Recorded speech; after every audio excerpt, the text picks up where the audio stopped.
This woman's very busy and very popular, so we thank you for your time. Thank you. I appreciate it. Where are you from originally? I was born and raised in Southern California, over Los Angeles. In grade school, do you have a favorite subject? No, I hated school. You and I together.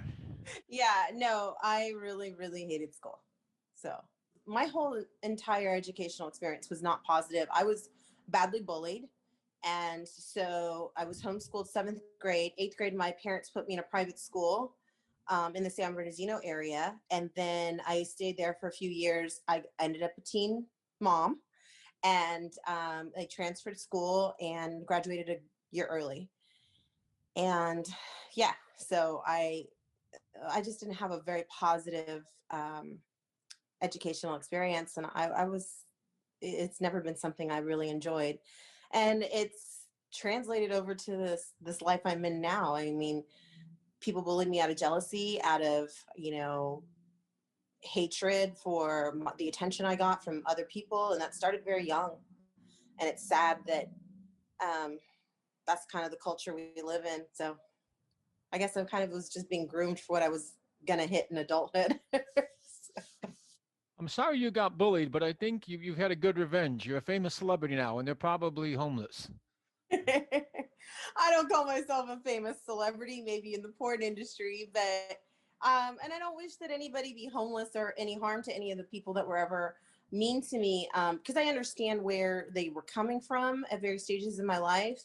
At the same time, I just hope people grow out of it. But here I am in an industry where this type of behavior is still happening, and you're just kind of like, does this ever end? Do these people ever stop? Like, someone wants to be mad about something all the time, and jealousy does drive people to do a lot of things. And it's I'm really sitting here with my head down, just focused on my work, my craft, my fans, my business. Like, I have too many things to focus on to worry about someone who's upset or wants to bully or harass me over their own issues. Like, I don't have time for my friends, let alone enemies. So it's, try to stay focused on what's important to me.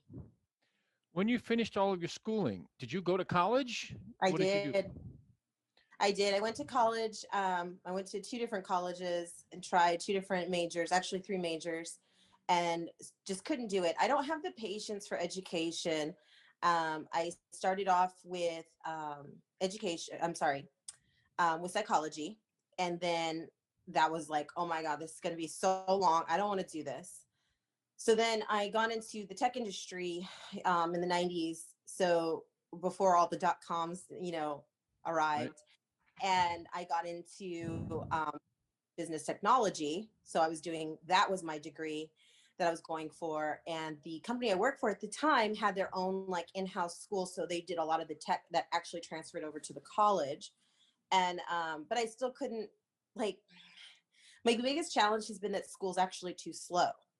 So then I went online when online universities were still kind of a rare thing, and not necessarily the degrees weren't as respected as they are today. I think it's super common now, obviously with COVID. But, I went on University of Phoenix and then tried again, which is a regular business degree. I just can't, even on a work at your own pace was still too slow because it was still weekly. And I was way ahead of the game. I'm fast paced. I'm, like, okay, Right. I'm done. I can write an essay and just like spit that right out, and it'll be great. But now that I have to wait a week for the next assignment, and I'm ahead of it. So it's just like, forget it. People tell me all the time, go back to school, get your degree, go do this, go do that. And I'm like, I'm at the stage in my life where I'm really not interested in it, in having a piece of paper to validify my knowledge. I think I have enough life experience at this point to balance it. If I wanted to go be a psychologist or get a law degree, then I get it. But those aren't things I really have a passion for, so I'm not going to pursue it just to have a piece of paper. Um, you know, and at this point, life is my teacher, so I think I'm doing okay. It How did you get into the adult industry? was an accident. I always wanted to be a Hollywood actress. It never really came to fruition. I was told I was not marketable because I was too ethnic. I was told I was, as a model, I was too short and too ethnic. I had met with many agents as a preteen and teenager. I went on many auditions. I was just not getting anywhere. People weren't ready for my look yet. And so, whatever, I just went on with my life, got married, had kids, just, had a corporate job, did great. And then when I divorced my high school sweetheart, um, you know, the technology age was just, it was here. And I was on MySpace and I was in Yahoo chats and I was in AOL chats and I was all these places. So I would meet people in these places. And so many times people would say, oh, why don't you have a website? Why don't you this? Why don't you that? Because I was extremely popular on MySpace when MySpace was out. And I was like, this is like the weirdest thing I've ever heard. What do you mean people would pay to look at my photos? So, and a lot of guys, were photographers that weren't really anybody, but just trying to get in my pants. And I wasn't aware of that. So I just didn't take anybody seriously. And then a legitimate photographer finally approached me. He asked me to meet him at a Denny's to look at his portfolio. And he brought an actual portfolio because at this time, we didn't have online portfolios. Instagram didn't exist yet. So I had his book and he had shot Jenna Jameson and other people in the industry as well as outside.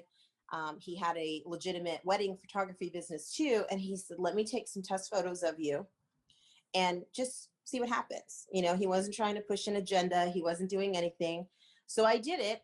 I was scared, could barely take off my top, absolutely couldn't take off my bottoms. Um, I did, I think, 5 sets, submitted them to 3 or 4 different magazines. All of them had gotten back to me within 48 hours. All this was adult. And that was it. It just took off from there. And I spent 6 years cultivating a fan base off of erotica, nude erotica. And I was a content creator before content creator was a thing. And I've had a website since 2007. And that's it. 2012, I crossed over to hardcore and I have just been on the upswing since. Like, it's just been a wild, unexpected ride. I was talking to one of my producers this morning and I said, how much my life has even just changed in the last 5 years. And he was like, isn't it crazy? And I was like, isn't it crazy that in 2012, when I shot that first scene, because it come up on my Facebook memories, I was just trying to appease a cocaine addicted boyfriend. Like, Right. that was what did it. And who would have known? Like I just thought this was going to be a 1 or 2 time type thing, shut him up, whatever. And then, that relationship ended and life went on. And here's my career. And I mean, that guy hasn't changed at all. He gets in my DMs every now and again. It's kind of pathetic, but that's it. That's really how it all happened. I didn't expect this. I was trying to prove a point to my daughter at the time because she's always been a little chubby and I wanted her to feel like, look, people do want chubby women. Bigger girls are appreciated, and it was sort of just like, let me just prove it to you. And then this whole thing happened. And none of it was my plan. None of it was an expectation. And I'm just running with it. It's like I was handed this amazing hand and just have to play it. I have to. You can't turn away the opportunity. And now here I am. The last couple of years have been even more wild. And I'm like, wow, when does this slow down? I know it does, but I don't know where it is. I don't know where my threshold is. And every year I think, okay, this has got to be it. And something more amazing happens. I mean, it's January and already the things that I have coming February, March are so exciting. April is exciting. I'm like, I don't even know what's going to happen. Talking to one of my best friends and she's about to transition jobs and her health is taking a cold. She had COVID and she's recovered and healthy, but she's having other complications that are the after effects of COVID that nobody knows about yet because still new. I apologize for that. Are you there? Yes, thank you. Yeah, my mom called. Um, so, so the after effects that nobody, they're still studying, case studying, what happens and stuff. I was like, listen, April's going to hit. I know my life is going to change a lot after April. And, I need to maybe put you on the payroll and you can work from New York City. You don't need to be here in California with me. And she was like, is that really a possibility? And I go, yeah, like it's a thing. It's truly a thing, so I cannot complain. I am absolutely grateful for every day that I have in this industry and the opportunities I've been given. But I've also, I say that I've worked hard. to be given those opportunities, because a lot of people like to think, oh, she's just handed everything. I'm not. I've spent a lot of time, um, you know, creating this persona, this character, and, having a reputation, building relationships with people, and letting that, forward my career in a positive manner versus, you know, burning bridges and, kissing ass for 5 minutes. Like, just not who I am. It's never who I've been. When I worked in the corporate industry, I did very well too. At a very young age, I was, a little firecracker that people, just didn't know what to do with me. And I didn't have I didn't have a degree. And back then you couldn't get the jobs I had without a degree, but I got those jobs without a degree. And it was because I'm a very driven person, and I'm very, um, I know how to self-advocate. So even in an interview, I could sell you whatever you wanted to hear. I was able to do it. And it got me some great jobs, some great opportunities. People I'm still connected with today, that are helping me with my investments. These are people that have money and know what to do. And I'm like, listen, I have money to put places. Help me with real estate. Help me with this opportunity, that opportunity. And I'm super grateful. I'm just super grateful. When you started uh, doing content, Mhm. how, did you have an idea in your head what you wanted to see or what you think would be popular? Or Yeah. I went with, I was guided by other people and what I thought they would present things to me, and I would take the opportunity that I thought fit my ability at the time, which is always evolving, obviously, right? right, So I started off in femdom. I started off with face sitting, queening, all the dominatrix type of things that you would do on camera. I was not ready to have sex with right. people I didn't know. I was not comfortable showing my vagina or any other thing, anything below the waist. Um, I was comfortable with my body. I just wasn't comfortable. Like, I wasn't used to seeing my body type. I wasn't used to seeing my flesh, my skin tone, my moving parts on camera in a porno. So it was hard for me to like wrap my head around that for a long time. So I stuck with what I felt was safe for me. And as time went on, you do get desensitized to things. So things that were at first foreign to me became more normal, and I started to ease more into doing more and more things. And so the progression and the evolution of my persona has happened. And that's why I said by 2011, 2012, I was ready to go into hardcore, and I don't regret it. I regret how it happened, but I don't regret it happening at all, because it just took off. So And the original content you shot, did you shoot that on your phone? Did you shoot that with a 35 millimeter camera or mini DV? yeah, we had a real regular camera. It was I couldn't tell you the equipment, Sony most Right. likely. But I had a webmaster. They were shooting my content on that.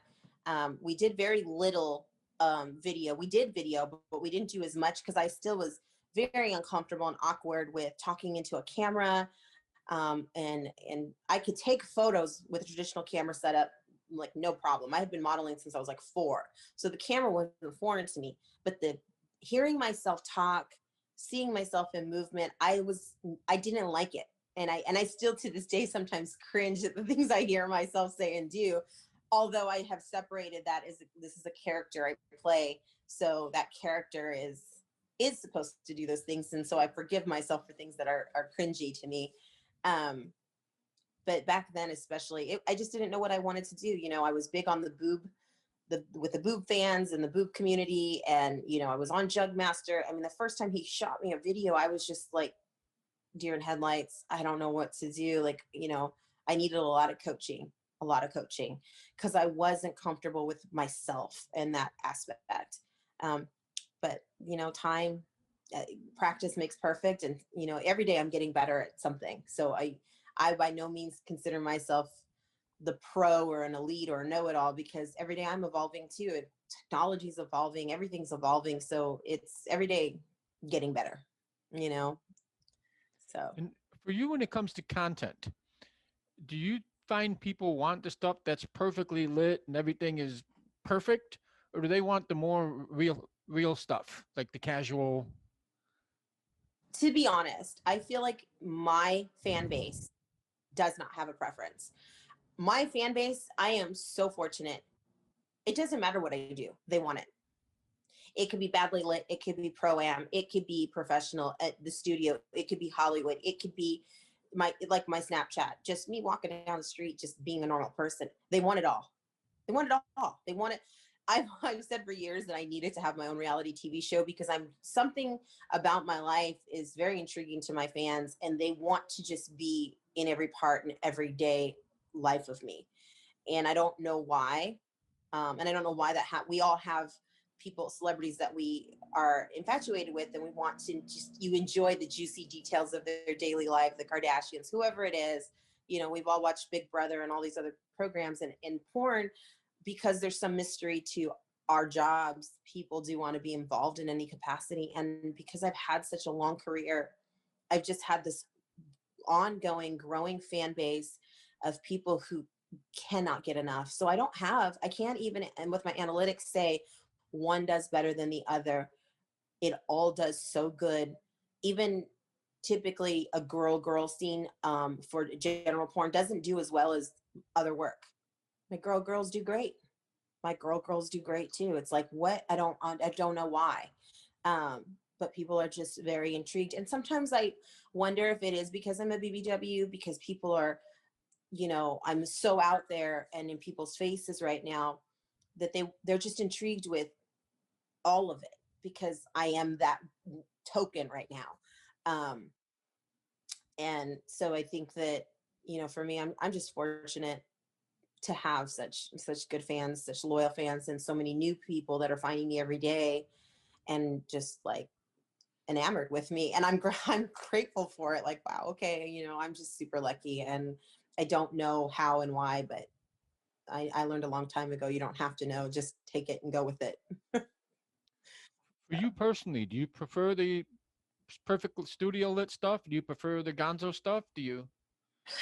I like it all. I mean, I have had so many great experiences with different studios. I have so much fun with people that I can't say one is better. Like, I love when I shoot for Brazzers and the way the studios are well lit and everything's very well, produced and calculated, and things run on a schedule, and it's great. But I'm also I've shot Gonzo. I love the Gonzo ones too. They're great, and I love my own personal, Isaiah Maxwell came over. We shot our own stuff. It was kind of amateurish in the sense of, we were using our cameras and our Right, selfies right, and right. cell phones, and but we're professionals, but we shot it more pro-am, and four different cameras running all at the same time, just so we had a multitude of angles over multiple Right. hours. um that's also like, it's organic, so it's fun, you know what I mean? So I can't even say I have a preference, and it's all so good for me. And I truly enjoy all of these things, so it's all good, you know. Can you attribute any one thing to your continued sustained publicity and your popularity keep growing? Is there anything specific? I can't say there's any one thing, but I will say this. I think that what has made me appealing to a mass audience is I'm relatable. And being relatable is a key in any career in the public eye right now, especially with COVID and people not being able to go out and do the things that we're used to doing.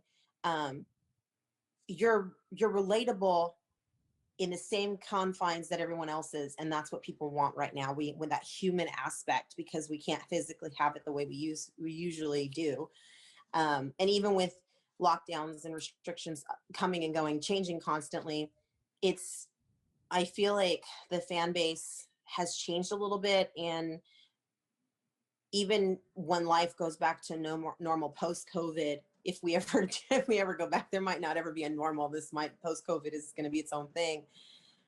I feel like there's just people who are still just waiting. They're just going to continue down this path because we've now been this way for almost a year, and it's become normal. So it's like, well, I don't want to go out. This is now the normal thing, and this is more fun. So I don't know if it's a multitude of things, but being relatable to people is the draw, I think, with me. Um, I'm getting on ePlay later tonight and streaming. Why do I have so many people in my room? Why are people having so much fun? They're just watching me play video games. You know, why is that? Why are companies like Twitch doing so well? Because it's relatable. And while I'm playing, I'm talking and I'm narrating and I'm talking about life, and they're feeling like they're part of that. That is so important right now. And it's like reality TV, except completely unscripted and completely unedited. So, you know, dumb things happen, and, you know, those don't get edited out. It's live. And they love it. They love it. So, you know, for me, I enjoy giving that to the fans too. For branding purposes, is it important that you shoot for companies like Brazzer, or is it more important that you have control over your material for like when, on your OnlyFans platform or something like that? Yeah. So that's a great question. Content is always king. But you know how many girls, how many people I have met, not just girls, all people. How do I create an OnlyFans? Sophia, how do I get fans? Exactly. How do you get your fans? You can have an OnlyFans. Anyone can have an OnlyFans or whatever platform they want to be on. But how do you get your fans? You have to have a presence. And if you haven't built a presence, they don't just find you. It doesn't work that way. So, yeah, you can be very successful if you have been a YouTuber and decided to go into porn. You have a fan base that's coming with you. Um, and you never have to shoot for a studio. But if you were prominent on YouTube and now went over to porn, that comes with you. If you're prominent on TikTok and go over to porn, that comes with you. You have to have a starting base of something. That is why I know so many of these Fashion Nova models, these Instagram models who've never done anything adult, open their OnlyFans and did well. Well, you have a fan base. So of course they're going to do well. But let's talk about the soccer mom who, you know, now needs a job and wants to do, it's not the same effect for her. That's not the same thing. What do you have to do to be seen, be found, and grow? You have to shoot for a studio. You have to get that fan base has to be there. I don't have to shoot for a studio and would do well, but I enjoy shooting for the studios. So why wouldn't I? I very much enjoy it. I enjoy that, you know, opportunities are growing for my community. I enjoy um, the camaraderie. I have met so many amazing performers and have had so many wonderful experiences because of those performers, directors, producers. I wouldn't ever eliminate that from my life. Like it's just, even if I said I was gonna, you know, I'm only gonna shoot for the studios, it just, yeah, I couldn't give it up anytime soon because I've enjoyed it so much, and more and more as it's become more and more of a normal thing for me to be doing. And yeah, you can definitely have a successful career having not shot studios, but I feel like it definitely helps you to be shot by them, especially somebody as big as Brazzers, because they are one of the largest porn sites, and people are logging on every day to these websites that have never been on a porn site before. Where else are they going to find you? You have to hope they're going to stumble on you if you're just on Instagram or Twitter. You know, you have to hope they're going to find you, and it's not that easy. So I am grateful for the opportunity I've had within MindGeek and the studios and all the amazing directors and producers that have shot me or are about to shoot me. And just everybody's been so great. I hear girls talk about such negative experiences. I've not had that at all. I've had negative experiences among talent, but within the mainstream studios, everybody's been wonderful. Everybody's been wonderful. So I, you know, Uh, Branding purposes, do you feel when it comes to content, people are more interested in your personality or watching you have sex? yeah, I would say it's a good balance of both. It's a good balance of both. I think that people come to you for the sex, but when they discover a personality, that's what locks them in. That's what make people fall in love with you. And I'll say that because I have a lot of fans who are in love with me. Like those fans are just die hard fans. It does not matter what platform I'm on. It doesn't matter who I've shot for. They cannot get enough. They're going to go buy that product. They're going to go look. They're going to go to, because they have just become infatuated with the personality I've shown them. But the sex is what started it. And I feel like it's just like kind of like any other relationship. Something initiates the connection, whether it's a physical attraction, whether it's whatever, you know, whatever it is that you've done, you know, with this person that's initially attracted you, it grows from there. And so I think it becomes a balance of both, because I know people I talk to pretty much every day on whatever platforms, and they literally will tell me they need their daily dose of me. They just need to talk to me to once today, and it changes their entire day trajectory, like just like that. And I'm like, I don't. It's an honor to have that much power in somebody's life. Like, okay, I am their cyber girlfriend, and they do want to just hear from me and tell them to have a good day, or whatever it is that I need to say to make them feel better. And that's a good place to be. Like, that's just, you're lucky to be that person in someone's life, um, and change their whole day or their mindset. Help them sleep better, or whatever it is. So I think that it's a balance of both. Personality definitely helps. I mean, you can have no personality and do well too. I think it's shorter lived, though. To be honest, that's my opinion. And when you shoot content, do you consciously or subconsciously try and inject more personality? Or do you feel like the energy and the connection between you and your fellow performer is more important? Um, no, I try to portray my character however, like, they're giving me a script most of the time. So if I have a script in front of me, I am going to bring Sophia into that character. Um, I need a connection. I feel like there does need to be a connection with your co-stars, because it does make it for a more passionate scene. It makes things feel more real, more believable to the audience. The camera picks it up that way. But I am an actress, and you like to think that people I'm paired with are also actors. So regardless of, I don't like this person or I'm not the most attracted to them, I'm going to sell it. So because that's my acting skill. That's where the skill comes into play. Um, I don't know I don't know that if I don't know. I've had a few scenes where I wasn't completely connected to the person, or attracted to them, and I still sold it. I still sold it. You can tell from the producer director standpoint, what was going on. I can tell the energy's not the same. Yeah, he smelled like cigarettes and it was really repulsive, or he smoked weed right before and I didn't want to kiss him. Like, it comes off to people who know me better, but the audience doesn't necessarily see it because they don't know me that to that degree to notice that there's something being withheld.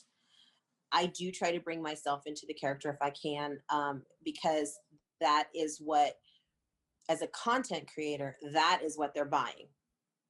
Do you understand what I'm saying when I say Yes. that? Like, Yep. like that's who I've sold to them, and so that personality still wants to come through. I'm doing a photo shoot in a couple weeks, and it's 1980s themed. I'm so excited to do this 1980s themed photo shoot. But my character, I'm going to decide who was Sophia. Who would Sophia be in the 1980s? What would she look like? What would that feel like? And I'll bring that to the set so that I can translate that into a photo and make it organic and make it me, but still staying in line with whatever the brand is trying to produce. And so I feel like I bring a little bit of that to every single job I'm hired for, because it translates over to, now they want to buy my content on OnlyFans or Browsers Plus or ePlay, wherever it is, and they still want that personality to come through. When I'm making their custom, they want that Sophia that they've been seeing on streams and in the live shows, and they want to feel that connection, and I want to give that to them. That's what they're paying for. So I think it's important.